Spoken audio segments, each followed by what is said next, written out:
Welcome to the AICPA Town Hall Series, your resource for the latest news and updates on pressing issues facing the accounting profession. All right, so let's start simply. I've got some questions for you, Mark. Great. 1 year, 5 months, 8 days into the job. I love that we know it to this level. I'm amazed we haven't got hours and minutes, but that's okay. If you had to choose a single word to describe the core value of this profession, what might that be? You know, for me, and it's interesting, as I've been now in this profession for 30 plus years, started as a practitioner in Buffalo, small firm, and then just all these wonderful years meeting so many of our great members, working for AICPA the last 20-ish. You know, it's that ultimate word of trust. And I had a couple meetings here today. I met with one of our CFOs. I met with actually the head of security here at MGM. And they too were talking about trust and the level of trust to the marketplace. We, as a profession, we own that word. We are the trusted profession. Right. We keep talking about the trusted advisor, but it's just there naturally. And how do we move forward with that in an age of uncertainty, an age of AI, all of these things that are coming at us, and you have a marketplace who are worried and wondering what's happening. And so this word trust for us became kind of this moniker, and we tested it. Sue Coffey is going to talk about it later in the town hall, about this trust campaign that we're doing and how we came about the word trust being that ultimate moniker, because we did talk about how are we going to promote the CPA profession. It's one of the things that I heard from my listening tour over those, 1 year, 5 months, and 8 days, but who's counting, that we need to keep promoting the CPA profession, and that is top of mind for us, and it is something that we're working on and we're actually launching this week as part of Engage. And I'm really proud of what the team has done around this. We have continued to show up in the public marketplace around trust, and we need to continue to do that. And from that, one of the things that I've heard this for 30 years, we need a commercial, right? We also need a TV show. I'll talk to Ryan later and see if he wants to star as our star CPA later. But, a commercial. We need to promote what we do. But the hard part is, how do we narrow that down? We have sole practitioners in the Midwest doing tax-only returns. We have auditors. We have CFOs in business. We have controllers. We have all of these different titles of who we are. But all of it comes back to this word trust. That's that one commonality. So we produced a commercial. It is going to market this week. Wow. It is going to be primarily on cable news, because that's the one place we can get to the business community and also the regulatory and legislative community in Washington, D.C. consistently. You can't walk into a Senate or a congressional office in D.C. without CNN or Fox News being on the TV for everybody to watch all day long. And it's the same for the business community in the early morning programming, your Squawk Box, your CNBCs to do the same thing. We don't need to be on CSI or NCIS or any of those other programs for the 70-year-old grandmas who are watching it. We need to be where the business leaders are. And so we are really proud of what's happening here, and you are now going to get the first look at the commercial that is going to run this week. So play the commercial for me. Trust. Every major life decision depends on it. Trust in the numbers, the standards, and in the people who get the numbers right. Trust that what matters most is handled with care. CPAs help keep the economy moving. Experts in audit, advisory, and planning, held to the highest principles. CPAs guide decisions that shape our economy, careers, and communities. CPAs, expertise you can trust.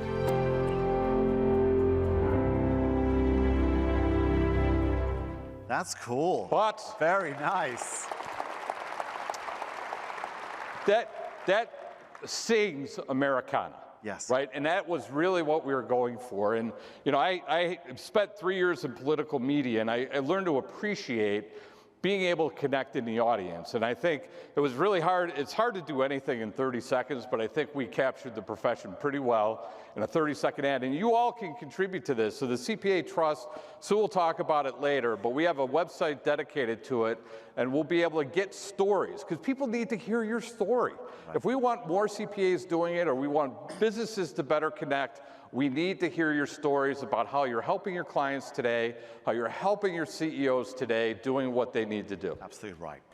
You mentioned DC, obviously a lot of your job, you have to be there. So as we turn towards Washington, how are advocacy and regulation shaping the operating environment right now? What are you seeing? You know, again, a year, 5 months, 8 days. Needless to say, we've had a few things that have happened inside the profession in that time.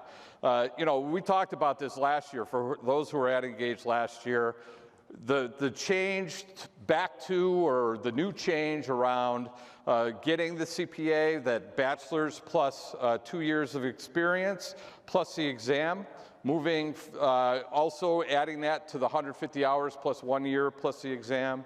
And there's just been a lot of discussion around this for so long. And Ohio was the first one to pass it in December of 24, so before I even started. So when I started January 1st of 25, there were already a number of states who were ready to introduce. And so people were asking me, what's my opinion on bachelor's versus 150? And I said, it doesn't matter. The train's left the station, let's move on, and we need to make sure that mobility gets fixed, because mobility is really ugly right now, and we need to make sure that we get consistency around that. From January of 25, right, so it was January 9th of 25 that the governor of Ohio signed that bill into law, and at that point to today, we now have 40 states plus 1 territory that have passed, plus 6 states and an additional territory that is likely to pass by the end of 2026. Right. So already 46 states. 2027, the reason we don't have those other handful of states is just, you know, a timing difference, or when they could get the legislation introduced. But that said, we still have some other fixes too, because I started to hear last year this buzz about use of title. And some firms telling their people not to put CPA on their business card. And we talked about that quite a bit last year too. And I will say, you know, I've had the team working on this. We've collectively looked at it, because I said it last year when I was here. You could take those 3 letters out of my cold dead hands. I'm never giving it up, right? It was hard enough to pass. I am absolutely proud of it, and I want everybody to be able to use it.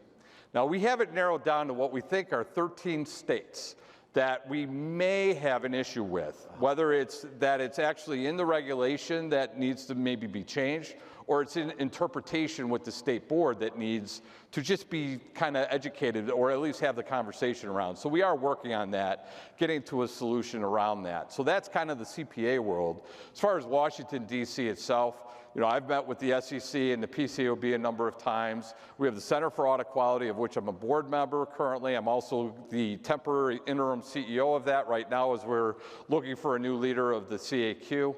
A lot of regulatory changes there, but the ultimate message has been to the SEC, to the PCAOB, while they have an aggressive agenda, and the agenda we think is going to be to promote, you know, additional companies going public, which is what their intent.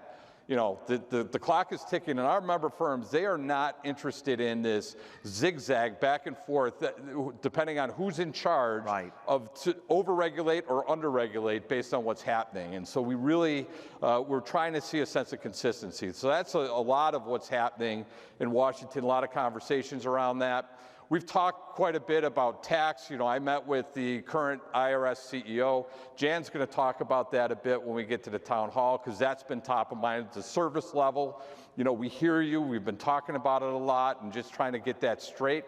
And then a lot of other things, like we're going to talk about federal AI, and it was the Great American AI Act that was introduced just the other day to try and regulate AI and AI regulation in the U.S. and try and be a leader on that, but to also try and put to bed the 1,700 plus state-based introducing laws around AI. We don't need 1,000 different AI laws to follow. We need one, hopefully, that we could get to, and I know that's been in process. We'll talk more about that also in that. And then finally, Department of Education, I don't think that was quite out yet last year when we were at Engage. There was a proposed rule on what is a profession as far as getting a federal loan and getting additional money under a master's. We were not included in that, along with a number of other professions that are out there. Now, while we didn't quite like what the number was as far as getting us incorporated into $100,000, we were still, the biggest thing is we wanted to make sure everybody knew the Department of Education is not in the job of telling you whether or not you're a profession. And they wrote that in the preamble to the final register rule, so that is language that we had asked for, that we had received over that time. All right, a lot of work going on. I've got 2 remaining questions for you, and time is tight, but Right. There's so much change going on, wave after wave of change, geopolitical uncertainty, economic, compliance pressures, workforce readiness. You just mentioned AI. What does all of that mean to this group? Opportunity. I just continue to hear of opportunity around all the different things that we can do. So, I talk a lot when I'm talking to our members around, what's happening geopolitically. It's good to look at the world around us, right? And then figure out how does that affect the profession. Geopolitical, economics, workforce readiness. We're going to hear a ton of that, I'm sure, over the next week. We're talking about upskilling our new associate, or upskilling into an AI skill that we all need. Yeah. But all of that comes back to value and ascertaining value to our clients and ascertaining value to our C-suite and our investors if we're in business and industry.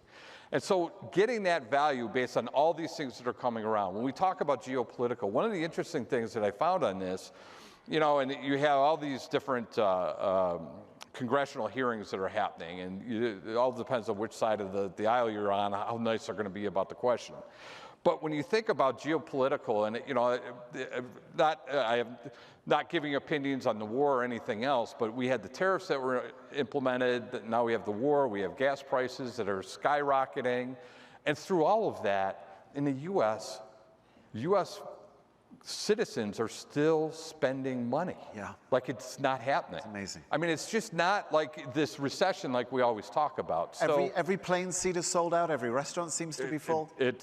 People are still flying, and the prices are 20% higher. So, it's an interesting time. And I think the biggest challenge for our profession, I see this, there's a number of small firm practitioner communities I'm in, and this stakeholder expectations, what the clients are expecting of us.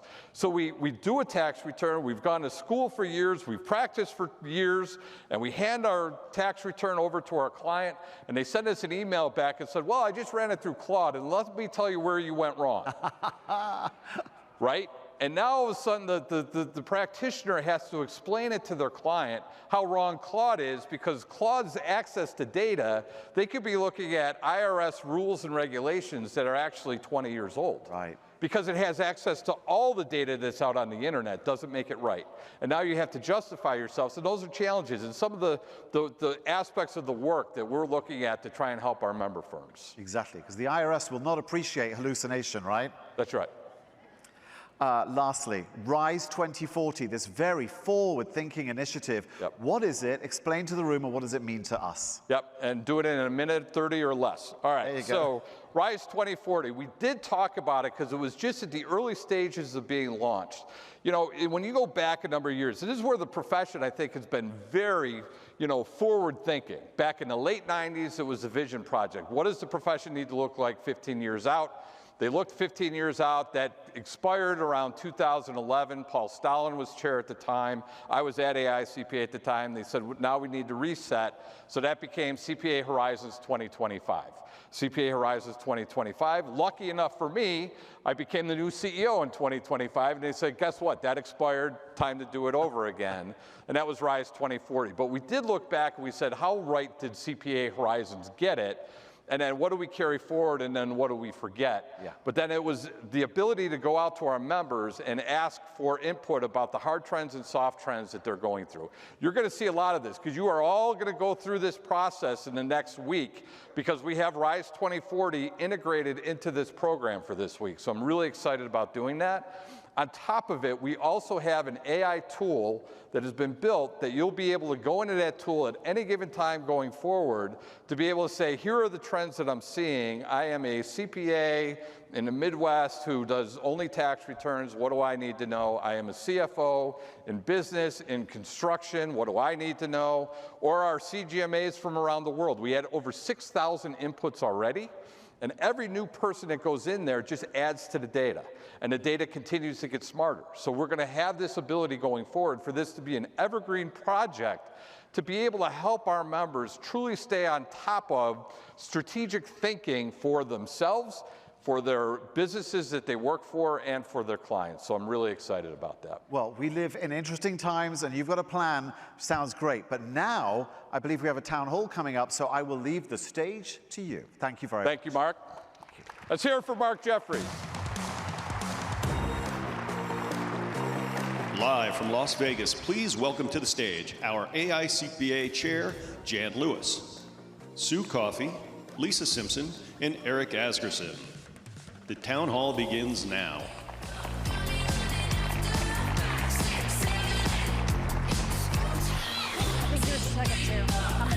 Got it.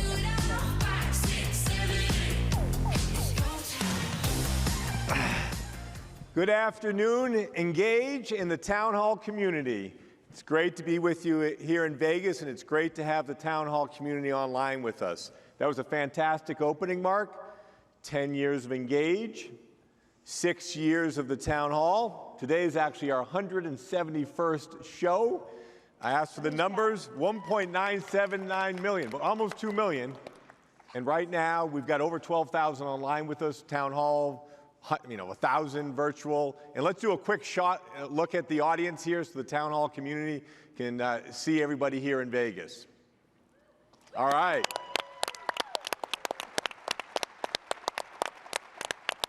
So we've got a power hour in store for you. We're going to kick things off with a top firm issues update. Then we're going to talk about AI and practice transformation, have a discussion on trust, development of future leaders. We got some announcements, and then we're going to have a great open forum. But to kick it off, Mark, I think you've got two big announcements. I have two big announcements, huh? Look at that. Well, number one, first and foremost, this is a dual announcement. We had to wait 5 years to get the ideal chair in place to put on the cover of the Journal of Accountancy to put it back into print. So you all should have received this, let's hope by now. All right, that was about 2/3 of the room tells me that they're over 55, and the other third are like, what do we need it in print for? But that's okay. You'll learn over time. You'll learn to love it. We're going to do it quarterly now as we go forward. So we are excited about this. And again, for the last year and a half on my listening tour, that was one of the big things that came up. We want the Journal of Accountancy back in print. That said, and I love the title here, Play Ball, and I've said this to Jan. We had her inauguration a month ago at our AICPA council meeting, and at that council meeting, I said, especially in the tax complexity of today and all the things that are happening with tax, Jan is the perfect chair. We've picked the perfect chair, it seems, every year. And Jan, for this year, with all the things that are going on with the IRS, Jan has practiced as a small practitioner. She has practiced as a mid-sized practitioner, and she has practiced as a large practitioner. And she's been such a great volunteer in all our tax committees that she really is such a great representative. So please welcome our chair, and I almost tried to take her middle seat where she belongs, our chair, Jan Lewis. Jan? Woo. Wow. Thank you, Mark. And I'm just sitting here because they told me this was my chair. I wasn't trying to take your chair. Thanks, guys. And for those of you who don't know me, you do now, I guess. I'm a tax partner at BMSS, Advisors and CPAs in Ridgeland, Mississippi. I'm no stranger to the town hall. As a tax partner, the town hall helped me survive the pandemic in 2020, and really ever since then I've been a loyal follower and sometimes guest, and it really means the world to me to be here today. about a month in, and so far so good in my term as chair. You know, what I really hope in this next year, that what I'm able to do is to connect with members, to share with them some of the great initiatives we have rolling out to really benefit them, tremendous advocacy efforts that I think are critical so that we show our members that we're promoting them, so that we're protecting and promoting the profession. And then finally, just really showing all the technical resources we have, like the town hall and like so many other resources we have. You know, in my day job, again, I'm a tax partner, and I've, as Mark said, I've been in a lot of different firms. I've started off at an international firm, then I was at a very small firm. We grew to about a 60-person firm before we merged with BMSS in 2023. And so we have offices, you know, all across Alabama and Mississippi, but I also know, I've seen firsthand how the AICPA can benefit firms of all sizes. And I want members to know whether they are in public accounting like me, or whether they're in business and industry or education or government. I want them to also feel heard and really see the value of their AICPA membership. That's really my goal. Again, I've done a lot of things volunteer-wise with the AICPA throughout the course of my career. I've seen a lot. I've seen a lot of growth in my firm and practice. I've seen a lot of change, and I've seen an awful lot of tax legislation. So I feel your pain, and that's what I live every day. But I will tell you, no matter, over the course of these years, regardless of the change, the growth, the mergers, everything, the one thing that does remain constant is that we are those trusted advisors for our clients. That will never change. It is our core value. Doesn't matter the amount of disruption or transformation or anything else that happens in our profession. Trust is really our key. So I am really looking forward to this next year. I hope to listen and connect with members, and I can't think of a better place than to start here at Engage. Well, thanks, Jan, and welcome, and thank you for your leadership. We're looking forward to it over the coming year. So pivoting here, Lisa Simpson, this is a slide that we all know well, but the big news is this is being released today, the 2026 PCPS Top Issues Survey. Thanks, Eric, and so good to see all of you. Really quickly, as a reminder, PCPS is the Firm Practice Management Resource Center at the AICPA, and we asked you as practitioners, what's top of mind for you? We had about 600 firms respond. Almost 80% of those had 30 or fewer professionals. So got great insights from across the firm size spectrum. And if you're looking at this chart going, I don't understand what this means, I'll break it down for you really quickly. If you look at each of those columns that are by firm size, it tells you what was ranked as one of their top 5s. Now, y'all can count, so I'm going to go ahead and confess, you might see some that have 6. We did have some ties, so don't question our math. We had some ties there. And this is what's top of mind right now. And I break it down into 3 main buckets. You've got technology, you've got talent, and tax. So when we look at across the spectrum, keeping up with technology, the changes in technology, the changes in artificial intelligence are, regardless of your firm size, a top of mind issue. We're going to talk about that later on. And throughout the course of Engage, throughout the course of every AICPA town hall, we're talking about technology and especially the impact of AI on the profession and how we do our work. Leveraging that technology. So how do you actually get it implemented into your firm? How do you get buy-in and get it adopted into the firm and integrated? So a consistent theme there across the firm size. So don't feel alone if you're a little overwhelmed by the amount of AI developments. Eric and his team have a great handle on it. Our team also has a great handle on it, and we'll be talking about that. If we look at people, Mark likes to say that the future of the profession has been they've said we were dead more than once because we got Excel, because we got QuickBooks, et cetera. We are not in any way seeing that there's less emphasis on people. You can see that the firm size categories are working on managing staff, finding staff, developing those staff into leadership, working on capacity, working on evening out workflows, and retaining staff. So we're still, as a profession, focused on the people aspect of it. And then you've got tax. So Jan, I'm gonna turn to you for tax.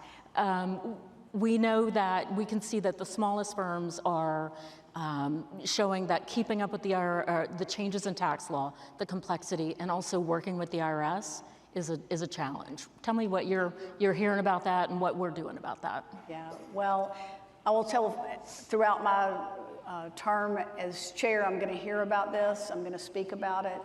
Throughout my years as volunteers, we have always talked about IRS service levels. We do a survey every year on IRS service levels and what our members think about that. We're just wrapping that up now, trying to digest that, and we'll report that back on a later town hall. But I guess what we need to say is that we do hear you. We know the challenge is there.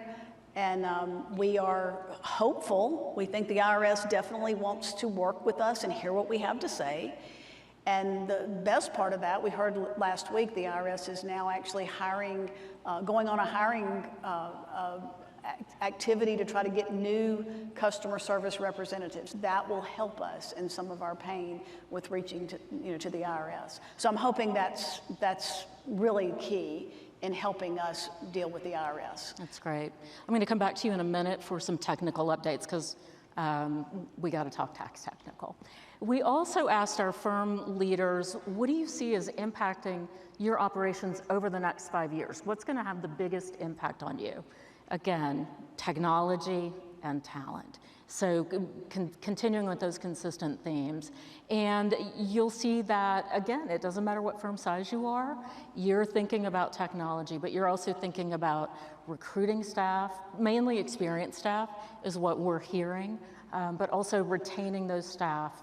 And I think the one about the shift in skills is really important because we're spending a lot of time within the AICPA thinking about how we can help folks who are coming out of college or who are early career professionals. How can we help them and everyone in the profession adapt to the changes that are expected in the work that we do?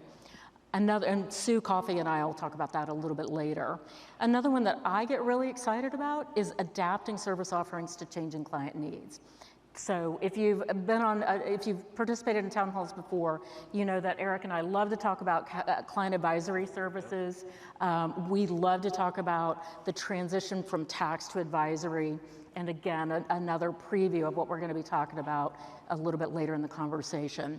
So again, one of the reasons that we do this survey and that we ask for your input is so that we can look and see how we're supporting you in addressing these top challenges. So we're gonna take these results, we're gonna dig in a little deeper behind the scenes, and then we're gonna map these out to you to existing resources. And if we identify a gap, then we know we need to spend some time working on solutions to help you. And with the CPA.com team and the AICPA team, I'm confident that we can deliver resources that'll help you address all of these. And Lisa, so with this, I started with the AICPA in 2006. Of course, I left for 5 brief years in between there somewhere. But in 2006, when we started and we had a new team that was established back then, at that time, the Top Issues Survey only published one list. And I remember sitting in practice and thinking to myself how this one list, there's, finding and retaining talent, top issue. Well, you know what, that's not my issue. Or tax services, larger firms would say, well, that's not my issue. And so it was kind of disconnected. And so ever since 2006 is when we started to publish having the multiple firm sizes. And that does help us narrow things down and understand where the issues are.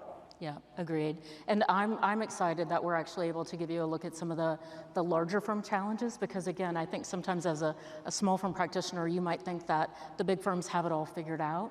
And I think it's important to know that as a community, we're in this together. All right, I promised a tax technical update, so I'm going to turn that back over to Jan. Well, no town hall would be complete without some kind of tax technical update. And since Melanie Lawrenson's not up here, I'll have to do it myself. Thank you. We have 2 slides today. Want to touch on, we've mentioned this before in the town hall, the Kwong case. We don't have enough time. We could talk for 8 hours about the Kwong case. The most important thing that I want to touch on here is the time sensitivity to this. In all likelihood, July 10 of 2026 could be your last deadline to file and of course you have different opportunities to do this, whether you're going to file a protective claim or a claim for refund. That in and of itself is a big decision, because a protective claim means one thing and a refund claim means another. The whole idea of the Kwong case is because the Kwong case was ruled by the Court of Federal Tax Claims that the COVID era penalty relief lasted all the way till June of 2023. If you've got clients that have had penalties from 2020 to 2023, either paid them or have had them assessed and they haven't paid, according to that court case, the IRS should not have charged penalties during that period of time. That's where the Form 843s, the protective claims, all of the technical stuff comes in. Again, that's the extent of the detail I'm going to go in today. The QR code on the screen, and of course the dedicated website that the AICPA has will take you through all of this, even a sample client email that you can send out, how you go through transcripts and find penalties, how you will fill out an 843 to file the protective claim, and then the difference in filing a protective claim and a claim for refund. So again, that's critically important. The only other technical update, we're hearing a lot about CP53E notices. If you're not in the tax world, you've probably taken one down the hall to your tax partner, like at my office, because a client has received one of these. We know there's an issue. The notice itself makes sense. It goes out to someone and says, hey, we don't have your bank account information, so we don't know whether to deposit your refund. The concern is we've had taxpayers get these notices when they didn't even have a tax refund coming. And then, of course, a scarier issue is, do we have a problem there with fake notices? And that's become more and more of an issue. Are you going to give your bank account out to anybody?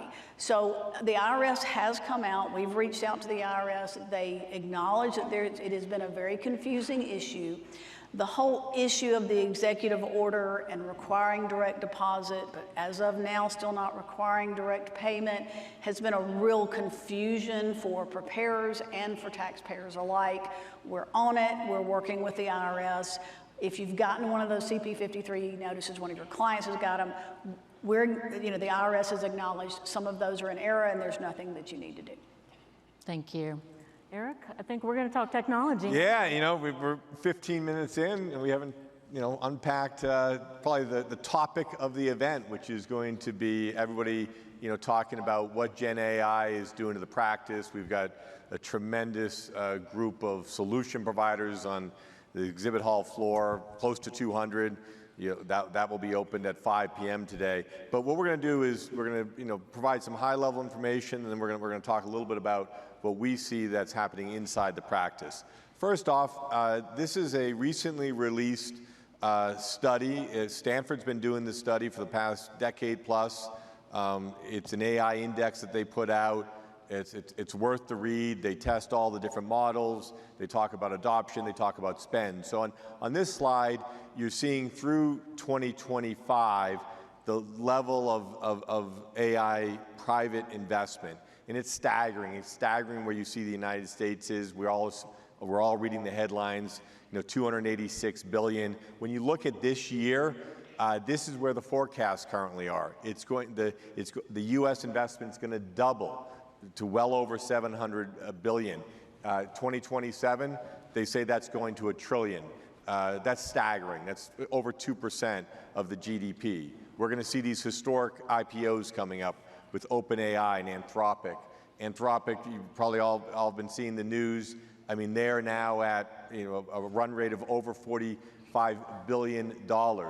18 months ago, they had a run rate of $1 billion. So just tremendous, tremendous growth that has not been seen before. Over the past year, there's been 2,000 US AI startups. So just incredible what's going on. But let's talk about, so that's a little bit about the investment in revenue. Let's look at adoption levels. Once again, it's kind of unprecedented. The adoption level of Gen AI is well ahead of where the internet was and the PC revolution was at that same 3-year inflection point. When you look at, and this is just looking at the general macro population, you look at high school and university students, it's well over 80%.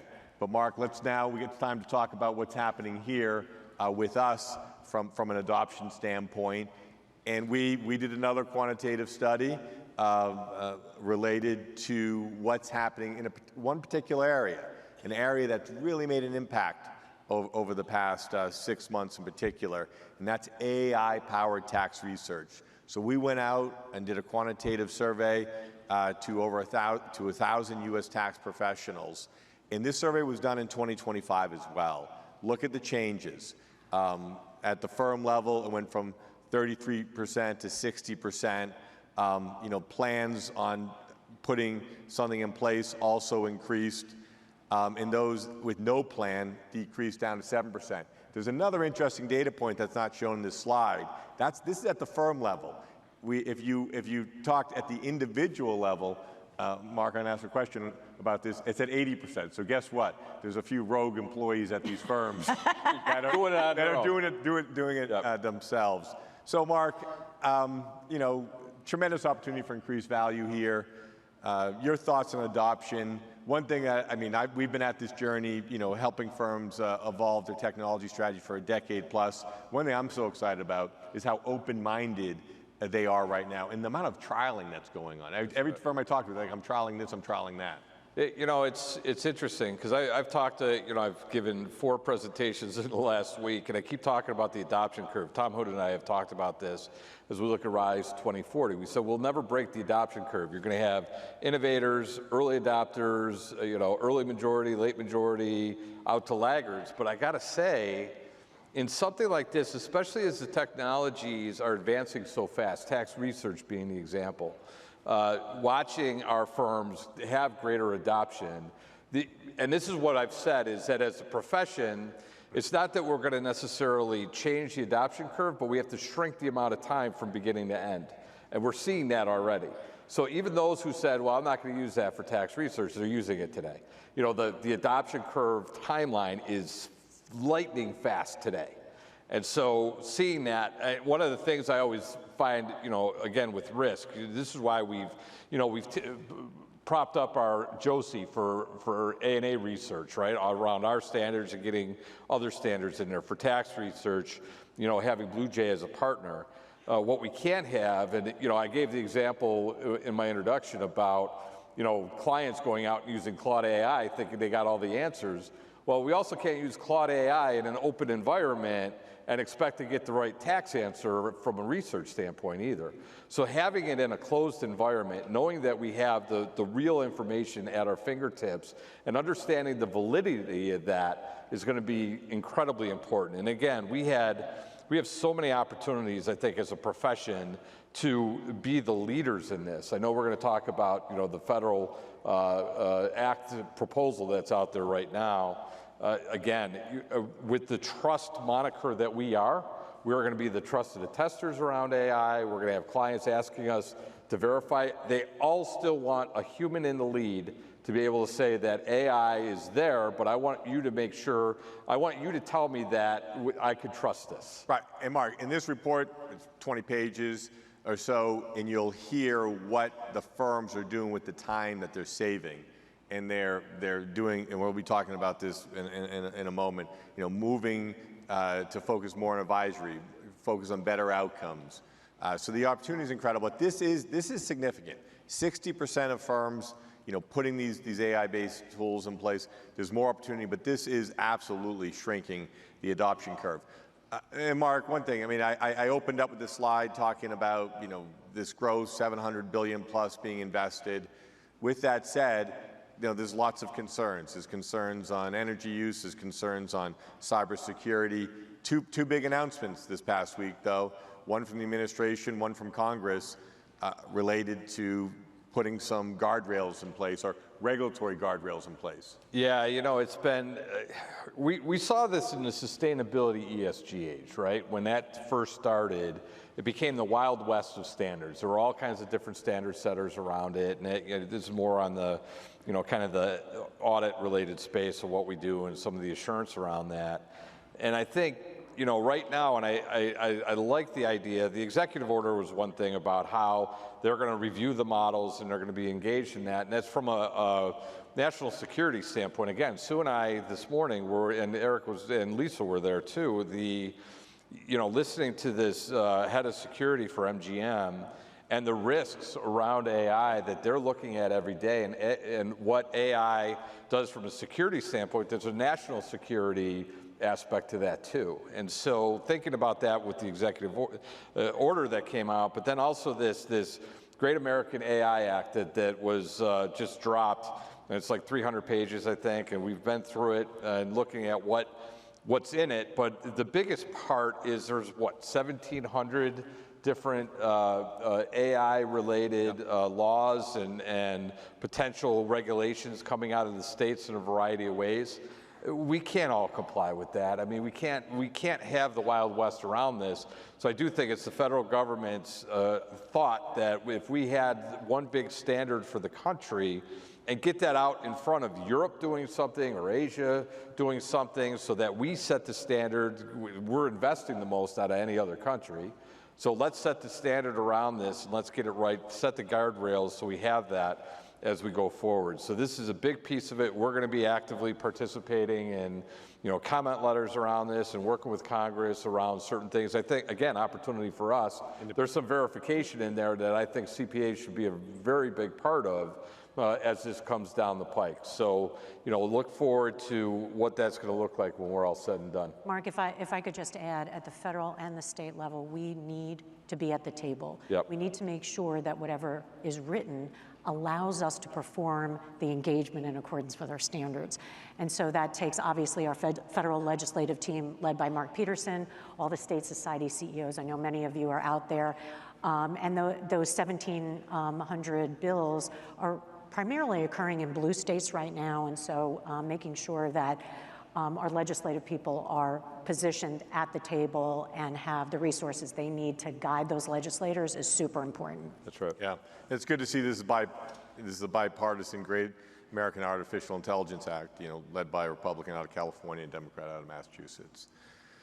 Well, Mark, you kind of alluded to this. I mean, this is going to be a big discussion on the trade show floor.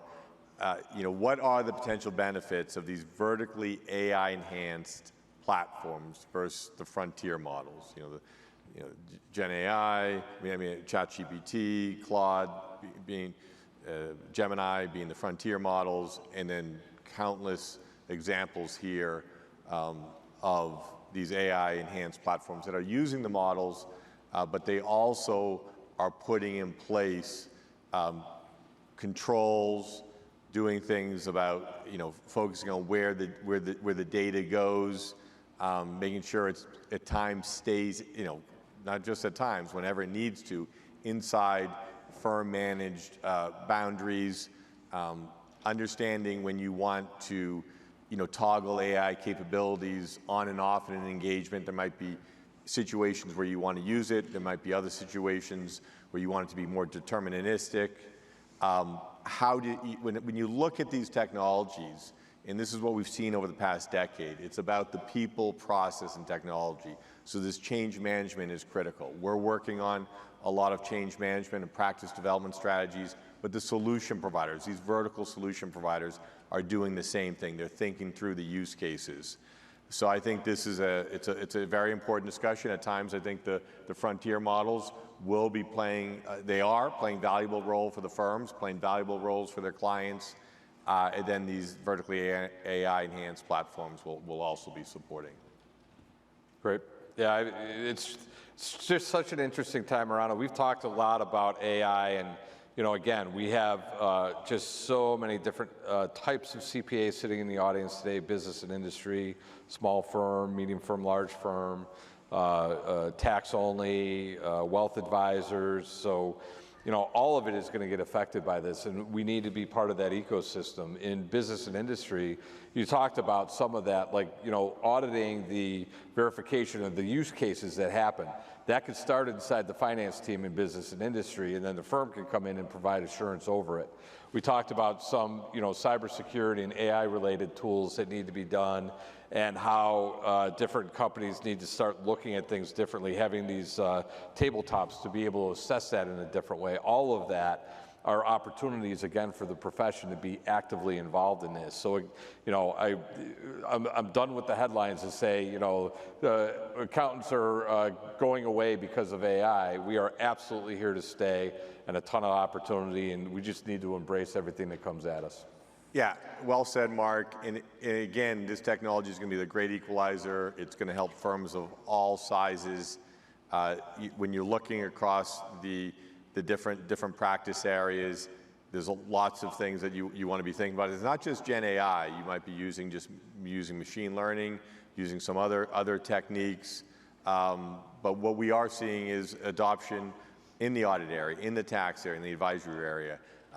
Tax in particular, tax right now is going to go through some very dynamic phase with these new capabilities. You'll be hearing about it in sessions throughout Engage about the automation of the tax return, and that's going to happen.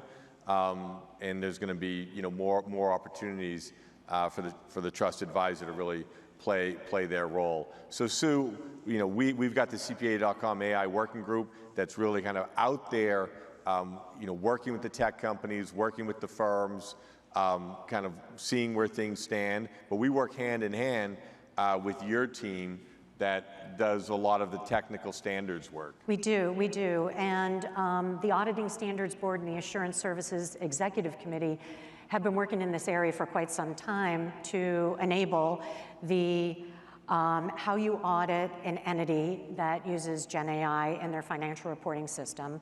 How do you audit using Gen AI as part of your audit? And then how do you audit the AI itself? So there's primarily 3 buckets that they've been developing resources, guidance, and standards around to enable the profession to be able to perform the services in a quality manner. Yeah, thanks. So it's a great partnership. So here's another report that it just got released today, and we've got a new leader at CPA.com who's Senior Director of Tax Transformation, and he's really working hand in hand, again, with members of Sue's team to think about this evolution and this change management that's occurring. And this slide was taken from this report, this framework, and it talks about the steps. This has been going on for a decade plus, but it's going to really start accelerating this move from compliance-centered practice to an advisory-centered practice. So Jan, you've been in the tax practice for quite some time. So as more of this tax return gets automated, how do you see the practitioner's role evolving? And we're all talking about driving better outcomes. Eric, we all know that our clients see value in us when we give them those additional services. A client generally is not really excited about getting a tax return. They're excited about the planning and the advisory services that we provide with that tax return. So I think that's not really any different than it has been. What's different now is that with the AI tools, we'll be able to see that preparation time and focus become less of the time, and the advisory and the planning be more of the time. Now, that doesn't mean the return doesn't have to be done. It also doesn't mean you've got to review that return, because that's when the opportunities show up. When you review the return that maybe AI has prepared, and it may have treated something a certain way or basically taken the information the client gave them, and just put it in the tax return. Well, that's when we stop in the review standpoint and say, well, what if we did this differently? What if I talked to the client about doing this? This can still be done. We could treat something this way. You know, that's when the real value comes.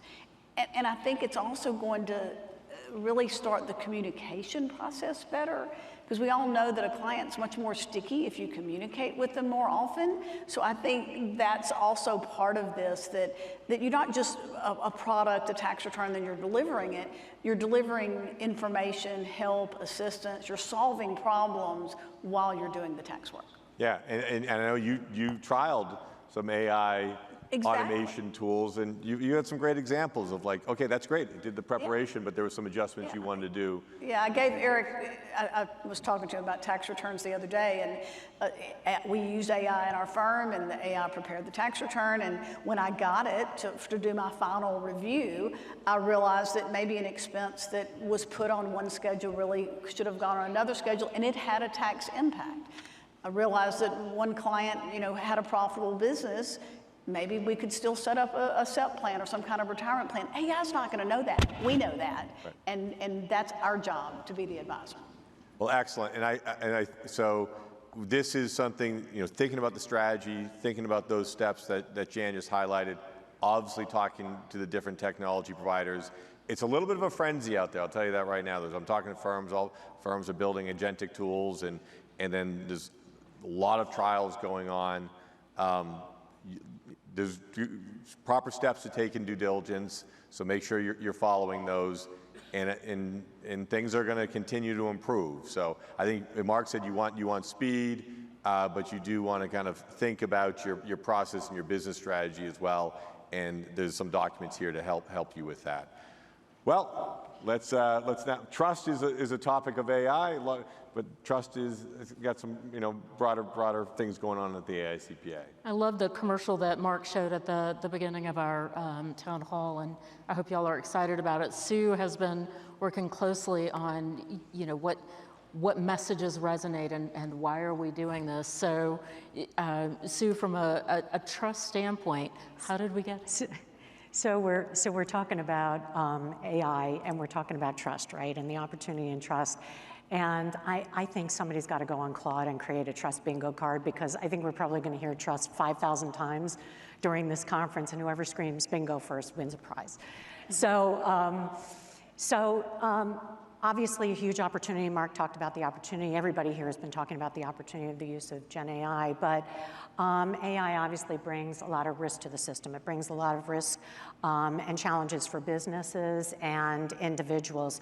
So we just heard a presentation this morning about deepfakes and you know, manipulated photos and voiced overs. And, you know, at the state level, there's bias in hiring and alleged election fraud and things like that. So the opportunity for trust is there, because you don't know what you don't know anymore, right? You don't know what's real. And we are obviously a profession that provides that trust, and we need to be prepared to deliver it. So last year, we hired the Harris Poll to understand what our opportunity was and what our gaps were in this space.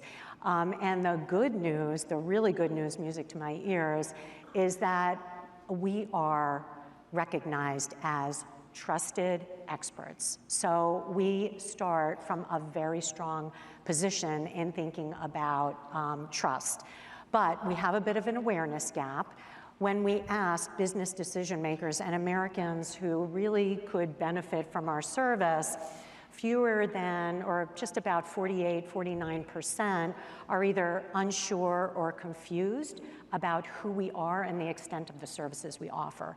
So we have work to do to close that gap, but it is a gap that we can absolutely close, and that's where the commercial comes in, or starts to come in, that Mark showed in his presentation. Tomorrow, we'll actually be launching the National CPA Trust brand campaign.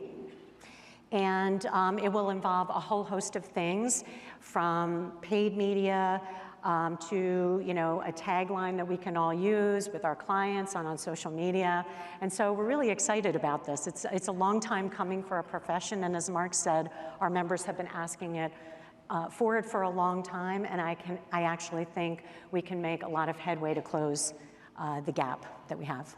Absolutely. And everybody look out for that. I think tomorrow, well, you're going to be busy in all these sessions, so you won't be watching Fox and Friends or Morning Joe or Squawk Box. But that said, it is going to be out there. I think the more we can take social media and everybody just kind of promote that themselves, this is your own personal commercial, right? So every one of us now can say, okay, we could use this ad in our own special way to be able to share with others inside of our network. Right, so we wanted a number of media outlets. So for the next 3 months, you're gonna see the commercial air on Squawk Box, Fox and Friends, and Morning Joe.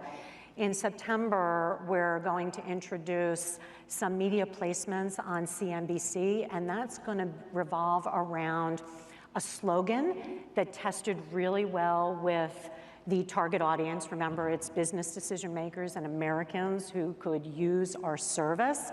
And that tagline is CPA, where trust meets expertise. And the beauty of that tagline is that we can use it in several different contexts. So if we want to address an audience for financial planning, we could use CPA, trust in financial planning. We can use CPA, trust in innovation. We can use CPA, trust in AI.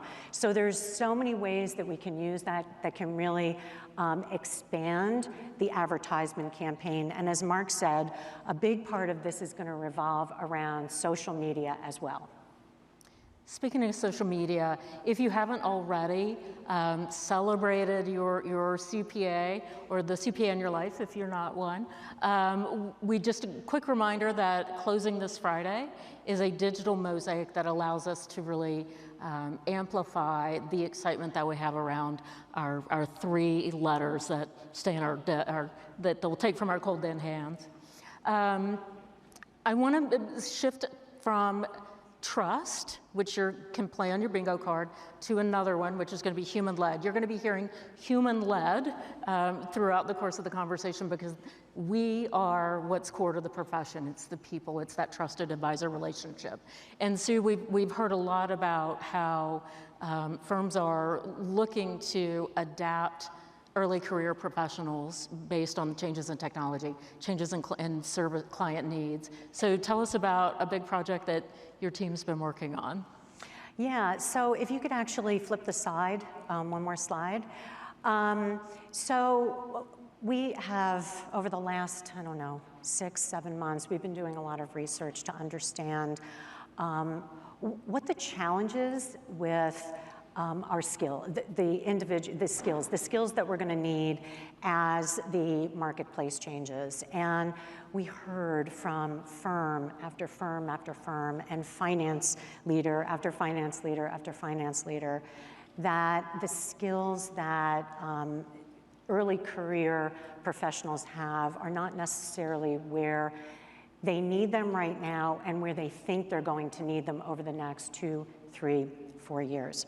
So we have been identifying exactly what those gaps are, and we have been in the process of developing a skills framework that will provide the basis for essentially a technology-enabled virtual reality interactive tool with real-life simulations that actually take individuals through real engagements. So Jan, in the tax area, think about hiring somebody right out of college, but before they start, they do this immersive training, and on day 1, they've already done 10 tax returns, and they've identified all of the problems in those tax returns, and they've received real-life feedback. And they've learned how to communicate with a client, and they've learned how to bring leadership into the practice. And that person is ready on day 1. I mean, when you think about it, when I started, it took me probably 3 years to get to where today that individual needs those skills like on day 1. And so that's what this is about. It's called our Profession Ready Initiative, and we're going to start launching resources at the end of this year. And to that point, this also answers to your top issues, Lisa, the fact that we need experienced professionals, right? Well, the problem is the new associates need the experience. And if everyone says the same thing, well, I can't hire them, they're not ready, and they're not going to get the learning that I got in the field, then how are they going to get the experience to get there? And we've said, like the pyramid model, that we hired a lot of people at that entry level, or for smaller firms that they had their 1 or 2 new professionals that they had, and they kind of learned on the job. That learning on the job is gone, right? Because it's got an automated AI. Eric is going to take it over with doing the tax return completely, but we still need to give them that skill. And the only way we're going to do that is if we create this simulator. It's going to be, again, scalable based on firm sizes or corporate sizes in it. But again, in my first year and a half going around talking to firms, talking to CFOs in business and industry, they all talked about a skills gap today, absent any AI discussion. The gap is already there. Yeah. They need critical thinking out of the gate, but they haven't done the debits and credits. And how am I going to give them the debits and credits to do the critical thinking? And that's the gap that was created. Right. They have the technical knowledge, but they don't know how to apply it, and they don't have the professional, nor in some instances the technological skills. Yep. So I'll tell you what, the technology that is available today to do this, to enable this type of learning, is so cool and off the charts. And Carl Mays on our team is leading this initiative, and tomorrow there is a lunch and learn. So if anybody is interested in learning more about this and actually participating, because we actually continue to need your help in giving us feedback on this, please go to that lunch and learn. We've got a lot of space for this one. And at that point, I mean, this is the thing, like we're learning from other industries, right? So in the aviation industry, simulators have been around a very long time. Pilots, they actually learn from mistakes that take place. They put that into the classroom, into the simulator. So even though we say it's like a new professional thing, all of us will have the ability to learn through simulation in a very different way. Yeah, I mean, we're starting with early career, and Mark, to your point, like if you do something wrong, it's going to tell you you did it wrong and make you do it again until you get it right. But we're starting with early career, but think about this. This could be how we train our professionals in every aspect of their career from day one until the day they retire. Yep.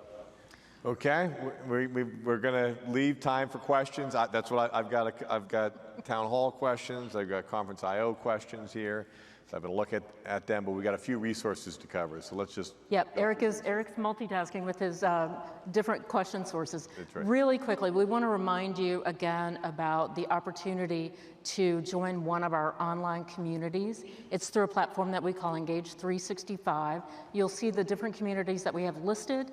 As participation grows, we'll be adding more and more to help you identify where your people are and how you can connect with them. Mark, there was a Q&A in the conference platform about the website. If you're having challenges navigating the website and finding a resource, come to a community and ask for what you're looking for, and one of our staff will help make that connection for you. Yeah, Lisa, to that point, on the communities are just going to be such a great way for each and every one of you to connect where you want to be connected. Again, our profession does so many different things, and I've said this for years inside the AICPA. We send you an email, maybe 10 in a day, I don't know how many in a day, but many emails, based on your interest level that you've created. You say, oh, you know what, Jan, I'm a tax professional, but I need to know A&A, so yeah, I'm also kind of interested in that. So we just bombard you with all of them. Everything. And then it's not, this is siloed into those specific areas, and we could actually put resources up there. That's what I was going to say. So you get connected to the resource directly, rather than trying to navigate our website, which, rumor has it, may not be the best website in the world, and we're working on it. But at the same time, if we don't need it, because we can hit you inside these communities, so join the communities. Right. We're seeing great uptick in this, and I can't say enough. This is going to be a better way for us to stay connected closer. And talk to your peers about how they're handling issues. How are they addressing a transaction? It's really powerful. It's great because, as you said, you engage with other professionals, but I also agree, seeing those resources come down and get posted there is so wonderful. You see it when it's posted, oh, as a tax person, something new has come out, and again, you see it right away. The other thing that we've got on the slide, once you're in the Engage 365 community, you'll also see up at the top, there's a little tab that says volunteer. That's where you can volunteer for one of our many committees, task forces, all sorts of technical resource panels that you can be a part of. And it's an ideal time to talk about that because our committee year runs, you know, June to June, May to June, something like that. But June 1 is when the applications open up for this next year's volunteer cycle. So this is a perfect time. Get on Engage 365, pick some communities, and then also look at that volunteer tab and just fill out some basic information about you, the type of committees you're interested in.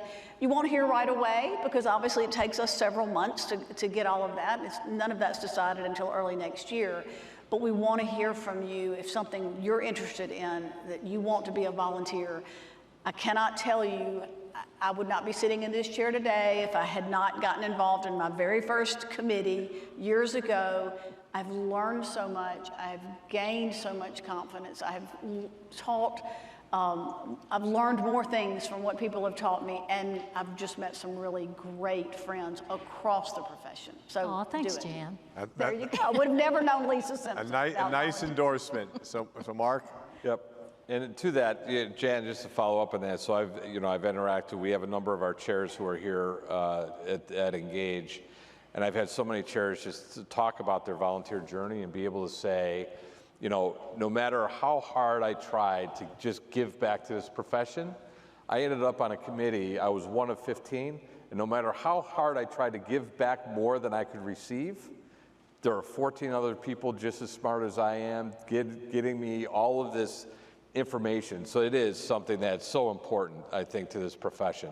Yeah, I want to talk about the Women to Watch and just recognize, and I know there's a number of these incredible women who are here today and at this event. And this is a really important award to me to show the future potential CPAs who are out there that we are a diverse profession, showing that we continue to focus on all the women of the profession who have really kind of grounded this profession to start. We had some, we have our Women's Executive Committee. They've done some great work around it. They've identified some of the issues. We've seen improvement in getting women into leadership, which was, you think about the fact that for years, over half of the new entrants to the CPA profession or the accounting profession are women, yet at some point, our leadership inside of firms was only a fraction of what that was.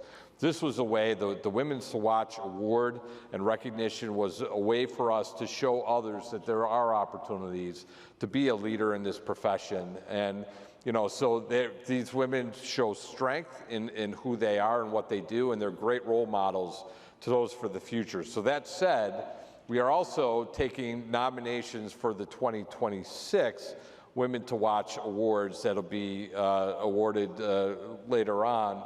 And so this is a great opportunity to recognize leaders. This is going to be open through July 31st. So if you know of a female CPA that you want to nominate for this, please do, because it's always encouraging to hear the stories and be able to recognize those who make this profession as great as it is. So please do get them recognized. Here we've got some more AI resources here. I referenced this earlier. Definitely want to follow some important due diligence steps when you're looking for these new solutions. And then build versus buy. Our partner, partnering, leveraging some of these solutions versus building. So resources to help you with those decisions. I also want to do a shout out to our Startup Accelerator group that are here at Engage. You can go see them. They'll be in the AICPA booth. We received 160 applications this year, almost all of them focused on AI native, building AI native solutions. What we're trying to do here is just spur innovation, work with the tech community to drive solutions for the firms as well as members in business and industry.